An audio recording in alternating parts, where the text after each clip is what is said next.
여러분도 혹시 이렇게 생각해 보신 적 있으신가요? 나는 꽤 성공한 인생을 살았어. 직장에서 최고 위치까지 올라갔고, 경제적으로도 크게 문제될 것 없어. 이제 은퇴만 하면 편히 쉴 수 있겠지? 그런데 막상 은퇴 후에 찾아온 삶은 전혀 예상치 못한 방향으로 흘러가곤 합니다. 30년 가까이 변호사로 명성을 쌓아온 55세의 어씨 역시 그랬는데요. 화려한 업무 실적과 높은 연봉, 안정적인 가정. 모든 게 완벽해 보이던 사람이었습니다. 그런데 은퇴 후에는 나는 이제 뭐하고 살아야 하지? 라는 막막함에 휩싸이고 말았죠. 아, 이게 정말 은퇴 후의 삶이었나? 이럴 줄 알았으면 더 준비할 걸. 이 한마디가 어씨를 하루 종일 괴롭히게 됩니다. 오늘은 은퇴 준비가 부족해서 겪게 되는 이야기들을 함께 나눠보려고 해요. 아무리 성공 가도를 달리던 사람이라도 은퇴 후엔 새로운 문제들이 하나둘씩 생겨나기 마련입니다. 그리고 그 문제들은 어쩌면 우리가 예상하는 것보다 훨씬 컸을 수도 있어요. 지금부터 제가 실제로 들었던 사례와 함께 어떻게 대비해야 하는지 솔직히 말씀드려 볼게요. 1. 나는 최정상까지 올랐는데 이제부터가 문제더라. 55세 변호사 어씨. 어씨는 누구나 들어본 유명 로펌에서 30년간 근무하며 변호사로서 이름을 날렸습니다. 소송 건수도 많고 담당하는 사건마다 높은 성공률을 자랑해 스타 변호사로도 불렸죠. 그런데 정작 은퇴할 나이가 가까워오니 사무실에선 후배들이 치고 올라오고 스스로도 체력이 예전 같지 않아 슬슬 은퇴를 결심하게 됩니다. 내가 가진 재산 정도면 노후에 문제가 없겠지. 솔직히 경제적인 부분은 크게 걱정하지 않았다고 해요. 변호사로 큰 돈을 벌어놓았고 투자도 어느 정도 해뒀으니까요. 문제는 심리적 공허감이었습니다. 은퇴와 동시에 매일 받던 전화가 뚝 끊기고 같이 밥을 먹던 동료 변호사들, 거래처 사람들도 연락이 점점 드물어졌죠. 사회적으로 내가 쓸모가 없어졌나? 라는 느낌이 들기 시작하니 우울함이 밀려왔습니다. 어씨는 은퇴 후 몇 달은 해외여행을 다니면서 그래, 이제 즐기며 살아야지 라고 생각했지만 여행이 끝나고 일상이 시작되자 서서히 무기력증이 찾아왔습니다. 문득문득 드는 생각이 변호사라는 타이틀 빼고 난 과연 뭘 잘하는 사람인가?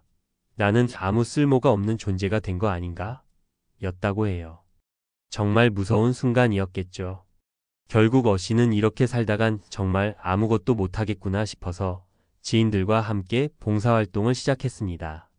처음엔 억지로 나갔지만 다른 사람들과 소통하고 도움을 주면서 점차 내가 아직 사회에 보탬이 될 수 있구나라는 작은 희망이 생겼습니다. 교훈 은퇴 후에는 경제적 안정만큼이나 정신적 사회적 보람을 얻을 수 있는 장치가 필요합니다. 커뮤니티 활동, 봉사, 취미 모임 등 자신을 필요한 곳에 쓰게 만들 의미 있는 활동이 굉장히 중요해요. 2. 확실한 재정 준비가 없으면 은퇴 후 골치 아픈 일의 연속. 58세 자영업자 B씨. 두 번째 사례는 자영업을 운영하던 B씨입니다. 50대 중반에 큰 돈을 벌 수 있는 기회를 잡았고 이쯤에서 정리하고 느긋하게 살자라는 마음으로 카페와 작은 식당들을 과감히 정리했습니다. 초기에는 여유 자금이 넉넉해 괜찮을 줄 알았는데 문제는 생각지 못한 의료비와 가족 지원 비용 등이 갑자기 늘어났다는 점이었어요. B씨 아내의 건강이 갑자기 나빠져서 병원비가 지속적으로 들어갔고 자녀가 결혼하며 집을 마련할 때 도움을 요청해 꽤 큰 돈을 선뜻 내주게 됩니다. 게다가 예상치 못한 경기 침체로 주식과 펀드에서 손해도 봤죠. 내가 은퇴 전만 해도 이 정도 지원은 문제 없을 줄 알았는데 막상 나가고 나니까 수입이 없는 상태에서 자산만 계속 줄어들더라고요. B씨는 그제야 내가 너무 쉽게 은퇴를 결정했나? 싶어 고심을 하게 됩니다. 그러다 보니 부부 사이에 갈등도 생기고 심리적 스트레스가 크게 늘어서 우울감까지 왔다고 해요. 결국 B씨는 다시 파트마이너스 타임으로 일할 곳을 찾아보았지만 나이 탓에 쉽지 않았고 이전처럼 돈을 벌 수 있는 일자리는 이미 자리가 없었습니다. 차라리 자영업을 조금 더 유지하고 점진적으로 수익 구조를 줄였어야 했다며 큰 후회를 하게 되었죠.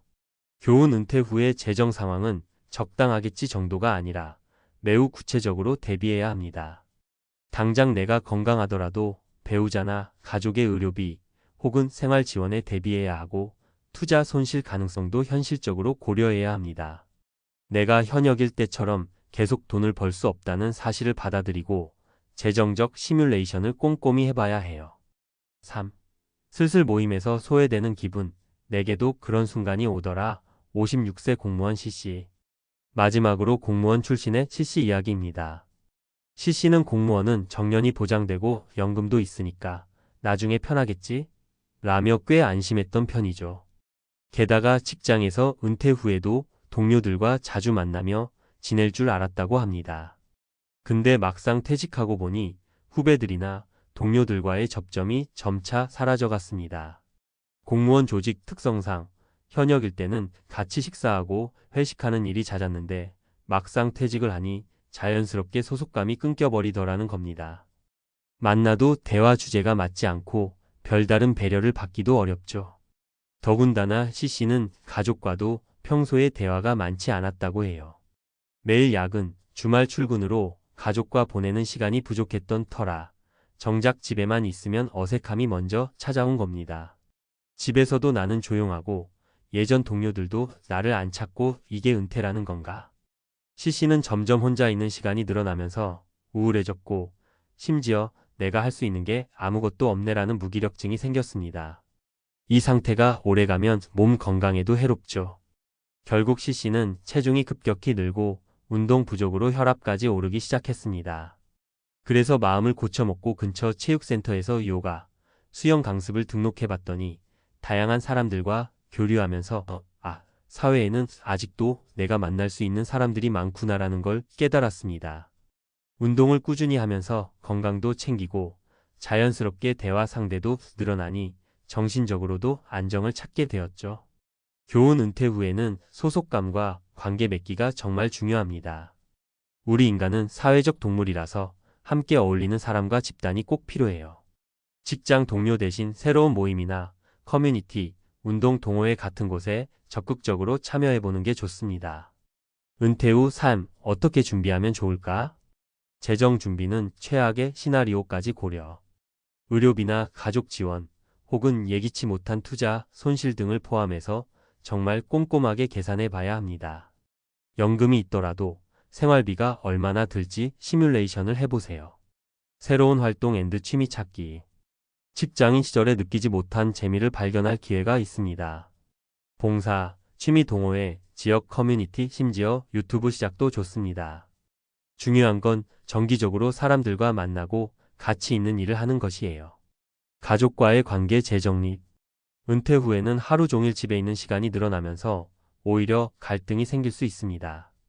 같이 대화하고 가사나 육아 손주 돌보기 등에 자연스럽게 참여하되 각자의 생활 패턴도 존중해주는 게 좋아요. 마음 건강 챙기기. 은퇴 후 무기력감이 오는 건 자연스러운 현상일 수 있습니다. 하지만 방치해두면 우울증이나 중독으로 이어질 위험이 커요. 운동, 명상, 상담, 여행 등 여러 가지 방법으로 적절한 심리 관리를 해야 합니다. 사회적 관계 맺기. 직장 동료와의 관계가 끊겨도 동네나 다른 커뮤니티에서 새로운 인간관계를 맺으면 됩니다. 오히려 전혀 다른 분야 사람들과 친해지면 새로운 시각과 자극을 받을 수 있어요. 은퇴라는 게 누군가에겐 자유가 될 수도 있고 또 다른 누군가에게는 절망이 되기도 합니다. 결국 어떻게 준비하고 어떻게 마음먹느냐에 따라 판도가 달라질 수 있는데요. 위에서 소개해드린 세 사례, 어씨와 B씨, C씨 모두 은퇴 후 자신이 예상했던 것과는 완전히 다른 현실에 부딪혔습니다. 재정적 문제, 심리적 문제, 인간관계 문제 등 문제의 양상이 다르지만 결국 근본적인 이유는 충분한 준비와 계획의 부재였죠. 다행히도 세 분 모두 나름의 방식으로 새로운 길을 찾아갔습니다. 혼자 해결하기 버거울 땐 주변의 도움을 청했죠. 가족이나 친구, 전문가, 상담기관, 봉사단체 이렇게 손을 내밀면 의외로 많은 곳에서 손을 잡아줍니다. 그리고 또 하나 강조하고 싶은 점은 내가 이전에 어떤 사람이었든 은퇴 후에는 새로운 정체성을 만들어가야 한다는 거예요. 변호사였던 사람이 봉사자로, 자영업자였던 사람이 파트타이머나 프리랜서로, 공무원이었던 사람이 여행 크리에이터로 변신할 수도 있는 거잖아요. 오늘 이야기를 나누면서 혹시라도 내가 지금 은퇴를 어떻게 준비해야 하지? 라고 고민이 드셨다면 지금부터라도 천천히 시작해 보시면 어떨까요? 경제적인 부분부터 간단한 취미 활동까지 작게라도 구체적으로 계획을 세우는 겁니다. 이건 쓸데없는 걱정이 아닐까? 라고 생각하는 부분일수록 놓치기 쉽고 나중에 크게 후회할 수도 있어요. 여러분이 더 건강하고 풍요로운 은퇴 후의 삶을 누리시길 진심으로 응원하겠습니다. 은퇴는 끝이 아니라 새로운 출발점이 될 수 있습니다. 그리고 그 길은 여러분이 어떻게 준비하고 실행하느냐에 달렸죠. 한 걸음 한 걸음 지금부터 시작해 보세요. 나는 꽤 괜찮은 미래를 만들 수 있어. 라고 스스로를 믿으면서요.